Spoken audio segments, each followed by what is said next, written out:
Estados Unidos sigue rompiendo los límites de deuda que ningún otro país ha acumulado. Distintos medios como el New York Times y la agencia Anadolu ya nos habían alertado al respecto. De hecho, la propia Janet Yellen, quien es secretaria del Tesoro de los Estados Unidos, también había lanzado sus advertencias al respecto y asegura que se aproxima una crisis económica mundial si Estados Unidos no hace algo antes de llegar a incumplir su deuda.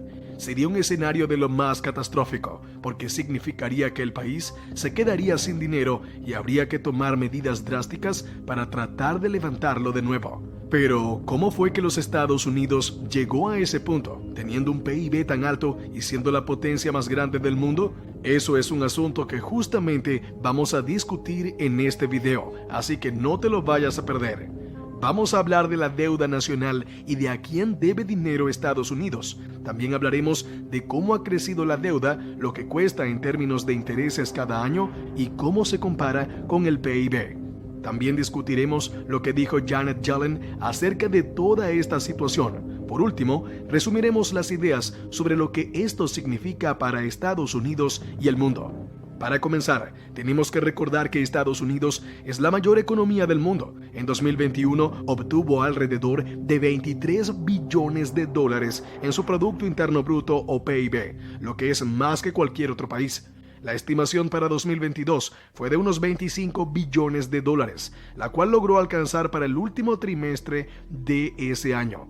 China fue el segundo país más grande en años recientes, alcanzando un PIB de unos 18 billones en 2020. Japón ocupó el tercer puesto con 4.9 billones. Alemania fue el cuarto con 4.2 billones. Y el Reino Unido e India estuvieron en el quinto lugar juntos con 3.2 billones cada uno. Pese a lo alto de su PIB, el gobierno de Estados Unidos pide dinero prestado para pagar todas sus facturas. Pero eso hace que uno se pregunte, ¿a quién le pide dinero prestado este gobierno y quién es el que se lo da? La respuesta es sencilla. La población le da su dinero, porque la forma en que los gobiernos obtienen dinero es mediante la emisión de bonos. Un bono es un tipo de inversión basada en deuda, en el que se le presta dinero al gobierno a cambio de una tasa de interés acordada. De esa manera, el gobierno toma dinero prestado vendiendo bonos. Estos bonos son comprados por diferentes instituciones, especialmente instituciones financieras como bancos, compañías de seguros y fondos de pensiones. Los bonos tienen una duración de 10 años y durante ese tiempo el gobierno paga intereses a los tenedores. El gobierno promete devolver eventualmente los bonos junto a los intereses al cabo de cierto tiempo. Por ejemplo, el gobierno de Estados Unidos puede emitir un bono a 10 años con un cupón del 2%, lo que significará que tiene que pagar un interés del 2% cada año a todos los tenedores del bono. Al cabo de 10 años, recomprarán el bono por $1,000 millones. Así es como funciona básicamente la deuda pública. Es muy similar a que tú y yo vayamos al banco y pidamos un préstamo, pero la diferencia clave con la deuda nacional es que es autónoma. Un país tiene que decidir cuánto está dispuesto a pedir prestado y cuál es el límite, lo que en Estados Unidos se conoce como techo de deuda.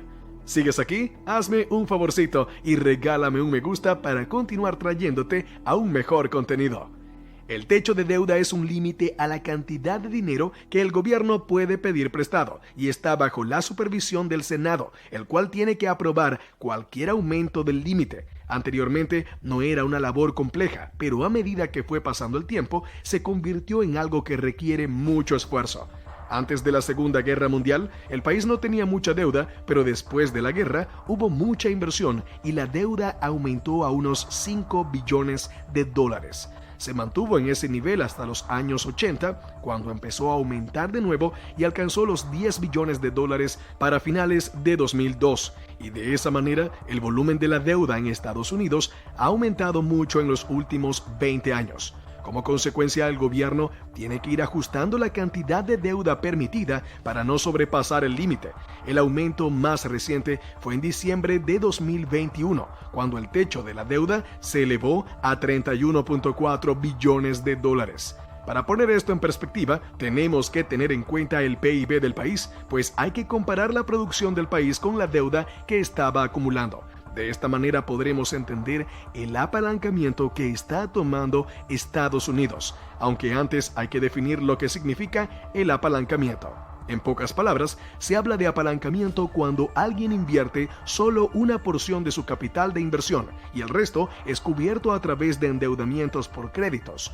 Mientras más grande sea la deuda, mayor será el apalancamiento, lo que significa que habrá que invertir menos dinero a cambio de adherirse a pagar lo que se debe. Sabiendo eso, podemos continuar. Durante la época de 1950 y 1980, el porcentaje de apalancamiento cayó del 100% al 35%, pues el PIB estaba creciendo mucho más rápido que la deuda. Esa disminución del apalancamiento fue algo bueno, porque se estaba reduciendo la presión. La razón por la que nos interesa tener en mente el concepto de apalancamiento es porque nos servirá para entender lo manejable que es la deuda. Vamos a verlo en términos más personales. Podrás comparar tu salario con la cantidad de deuda que tienes y así, si tu apalancamiento fuera del 100%, eso significaría que tu deuda total equivaldría a lo mismo que tu salario total. Básicamente, tendrías que haber pedido prestado tu salario. Ahora, si tu apalancamiento fuera del 30%, significaría que tu deuda equivaldría a alrededor del 30% de tu salario, lo que es obviamente mucho más cómodo en términos de poder pagar los intereses y también hacer frente a los reembolsos. Por desgracia, para Estados Unidos, el apalancamiento ha aumentado significativamente desde 1980, yendo desde tan solo 35% hasta el nivel actual del 124%. Esto representa un aumento de más del triple en ese periodo. Un nivel tan alto de apalancamiento ejerce muchísima presión sobre la economía del país, pues a medida que aumenta el nivel de deuda, también lo hace el coste de los intereses. Asimismo, si el porcentaje de apalancamiento aumenta, la nueva deuda puede costar aún más dinero porque la calificación crediticia puede bajar y la deuda se encarece. De hecho, la calificación crediticia de Estados Unidos ya bajó de AAA a AA. Ahora, la deuda actual está relacionada con muchos grupos en el país y también con otros países. En Estados Unidos hay muchos distintos grupos que son tenedores de la deuda, como las pensiones estatales y locales, compañías de seguros, pensiones privadas, gobiernos estatales y locales, instituciones depositarias, hogares y otros inversores y fondos de inversión. En cuanto a los tenedores extranjeros de la deuda, están Suiza, Reino Unido, China, la Eurozona, Japón y un montón de otros países. El último grupo de tenedores de bonos es la Reserva Federal. El valor de los bonos en manos de instituciones gubernamentales en Estados Unidos es de 6.9 billones de dólares. Por otro lado, el coste de los intereses de la deuda y el importe total de la deuda han pasado de 17 billones de dólares en 2013 a 31 billones en 2022. En otras palabras, la deuda casi se ha duplicado en 9 años y ha subido mucho en los últimos 3 años. Algo importante a tener en cuenta con esos aumentos es que la pandemia provocó más deuda porque el gobierno tuvo que mantener a las personas que perdieron su empleo. Luego Rusia invadió Ucrania, lo que encareció el gas y el petróleo y llevó a más planes de apoyo financiero. El coste de los préstamos subió durante el año pasado y se espera que siga subiendo durante este año, lo que significa que al gobierno le costará más pedir dinero prestado. Por ejemplo, si el gobierno pidiera prestado 16.74 billones de dólares a un coste medio del 2,43%, tendría que pagar 407 mil millones de dólares en intereses cada año. Pero en la actualidad, el gobierno debe 30.9 billones de dólares y paga un interés medio del 2,07%, lo que equivale a 604 mil millones de dólares anuales en intereses.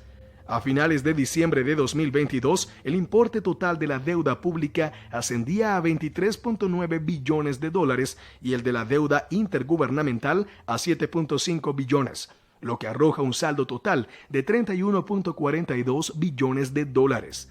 El límite legal de la deuda es actualmente de 31.38 billones de dólares, cosa que Janet Yellen le recordó al país a principios de enero de este año. Asimismo, Yellen había estimado que Estados Unidos iba a alcanzar el límite de su deuda para el 19 de enero, y de hecho, así fue. Medios como la agencia Anadolu y el New York Times han anunciado que ya se ha superado dicho límite, lo que significa que el gobierno ya ha pedido prestado más dinero del que tiene permitido. Sin embargo, parece que el Departamento del Tesoro comenzó a tomar medidas para evitar que Estados Unidos incumpliese la deuda. Las dos medidas que el Departamento del Tesoro prevé aplicar estos meses son el rescate de las inversiones existentes y la supervisión de nuevas inversiones del Fondo de Jubilación de la Administración Pública. Asimismo, el Departamento del Tesoro dejó muy claro que el gobierno no debe dejar de cumplir ninguna obligación como la educación. Los secretarios del Departamento del Tesoro de las últimas décadas han utilizado estos poderes extraordinarios cuando ha sido necesario, justo como en esta situación. Serán buenas alternativas temporales mientras se hace algo respecto al límite de la deuda. Pero hay que tomar en cuenta que el gobierno solo puede pedir dinero prestado durante un tiempo limitado, por lo que es importante que el Congreso actúe con rapidez para aumentar o reducir el límite de endeudamiento. Si el gobierno no puede pedir dinero prestado, causaría graves perjuicios a la economía y a todos los habitantes de Estados Unidos. En el pasado, incluso la mera amenaza de no poder pedir dinero prestado ha causado problemas, como ocurrió con la primera rebaja de la calificación crediticia del país en 2011. Por ello, el gobierno necesita financiar las obligaciones legales existentes contraídas en el pasado por congresos y presidentes de ambos partidos. Janet Yellen afirma que es importante que el gobierno estadounidense no incumpla ninguna de sus obligaciones de deuda y recomienda que se aumenten o suspendan los límites de deuda. Termina diciendo que el periodo de tiempo que pueden durar las medidas extraordinarias es incierto, debido a una variedad de factores que incluyen la previsión de los pagos e ingresos del gobierno en el futuro. Pero es necesario que tomen acciones rápido, pues Estados Unidos tiene hasta principios de junio para pagar sus deudas antes de quedarse sin dinero. Aunque no creas que esto solo sería un problema para este país, en realidad el incumplimiento de esta deuda sería algo que va a afectar la economía de muchos otros lugares, ya que Estados Unidos es una superpotencia que mantiene relaciones comerciales con muchas naciones distintas. Si algo malo le ocurre a la economía estadounidense, también tendrá un gran impacto en otros países, cosa que ya hemos visto repetidas veces en el pasado. Por esa razón, el resto del mundo está preocupado porque no está claro si Estados Unidos podrá pedir más dinero prestado. Si no pueden, será difícil pagar las cosas. En diciembre de 2021 se dejó a Estados Unidos pedir más dinero prestado, pero ahora se está quedando sin dinero otra vez. El Senado tiene que votar para dejar al país adquirir más préstamos, pero esto es cada vez más difícil. Incluso si se les deja pedir prestado más dinero, podría no ser suficiente y no es una solución permanente. Además, es posible que dentro de un año estén en la misma situación, por lo que todo esto es como una especie de círculo vicioso. Entonces, todo se resume a que Estados Unidos está a punto de superar el límite de su deuda, lo que será algo malo para su propia economía y también para el resto del mundo. El Senado no podría negarse a los aumentos del límite por ese motivo. Así que es probable que continuemos viendo más aumentos en el futuro. Te felicito por llegar al final de este video. Eres genial. Aquí está otro video que nos encantaría que vieras. Espero que te haya gustado muchísimo. No olvides dejar tu suscripción y tu comentario. Gracias y un saludo muy grande.